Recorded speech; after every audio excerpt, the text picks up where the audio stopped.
Salut à tous, c'est Bada, j'espère que vous allez bien. On se retrouve aujourd'hui pour parler du match très attendu entre le Paris Saint-Germain et le Real de Madrid. Et pour ce faire, je suis en très bonne compagnie. Je vous présente mon coloc Johan, Salut. que vous pourrez retrouver dorénavant dans les vidéos. On va donc parler pronostic et anticipation de cette rencontre. Dans un premier temps, donne-nous ton œil du parieur. S'il te plaît, alors, donne-moi tes cotes les plus Je suis avisées. également non supporter parisien. Oui, comme l'affirme... On peut dire que je suis objectif. Moi, depuis l'annonce de Navas et Icardi, je trouve que ça a tout changé parce que du coup on s'attendait à une équipe sans Mbappé, Neymar, avec une attaque assez décimée. Et là finalement on se retrouve avec une doublette Icardi-Cavani, donc c'est quand même bien meilleur. Paris ou nul et les deux équipes marquent. Parce qu'on a deux équipes qui sont pas sûres à 100%.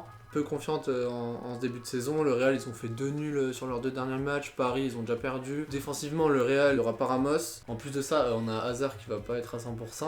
Mais du coup, ouais, moi je vois deux équipes offensives. Je pense que Paris perdra pas. Après, on l'a pas dit, mais en même temps, il est pas titulaire. T'as Jovic aussi qui est sorti blessé. Le Real va devoir va devoir convaincre avec quand même peu de matière. Après, bien sûr, toute proportion gardée. Oui, Hazard, Benzema. Bien sûr, mais tu vois, en termes de profondeur de banc, etc., ils nous ont quand même habitués à beaucoup de possibilités. Là, ça sera moins le cas que ces dernières années. Paris a peut-être déjà gagné, déjà sur le papier, une bataille au milieu de terrain. Ouais. Après, bien sûr, tout reste à faire. En fait, moi, je vois pas beaucoup de buts dans ce match. Ouais. Non. Ouais, je dis pas non plus 10 buts, mais moi je pense que les deux équipes vont marquer. Même si on n'a pas énormément de buts, c'est un match qui sera intéressant pour voir des joueurs comme Sarabia, Ouais. pour voir des joueurs comme Dagba. Je sais pas encore s'il sera titulaire. Meunier a quand même une carte à jouer vu son expérience en Ligue des Champions. Moi je suis confiant pour Paris parce que souvent, bon certes en phase finale ils déçoivent, mais en poule ils sont quand même assez solides bien contre sûr. les grosses équipes. Ils savent faire la distinction entre un match 3 jours plus tôt en Ligue 1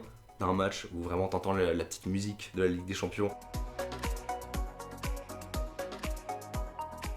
Il y a un pari qui existe, c'est PSG gagne 2-1, 3-1 ou 4-1. Parce que moi je vois soit un 2-1, soit un 3-1 pour Paris. J'aurais plus tendance à avoir un partout. Mais j'espère que t'as raison, Ouais, hein, bien sûr. Le prono sûr, enfin il est pas sûr pour ce match, mais souvent il fait mal. Double chance buteur Cavani ou Icardi. On conclut cette vidéo par rapport à la composition du Paris Saint-Germain. J'ai proposé un sondage sur Insta. Dans un premier temps, un 4-3-3. Sinon, la deuxième proposition, c'était un 4-2-2-2. Toi, tu as opté pour quelle composition? La deuxième. Moi, j'aurais plutôt tenté la première. Toi, tu vois pas Icardi, Cavani? Ça, ce serait la première fois qu'ils seraient alignés. Ouais, c'est vrai. Face au Real. Les deux sont pas. Les deux comme ça, et fort. surtout en fait moi c'est plus par rapport au milieu de terrain. En fait t'as un milieu qui est un peu amoindri du côté du Real, qui est amputé de Modric, il faut en profiter. Personnellement j'opterais plus pour le 4-3-3 avec Herrera, Verratti et Gueye pour essayer d'avoir la main mise sur le milieu de terrain. Donc voilà, à ce niveau-là, je pense qu'on aura parlé des compositions, des buteurs, de nos pronos. Rendez-vous mercredi ou jeudi pour débriefer tout ça ensemble sur la chaîne.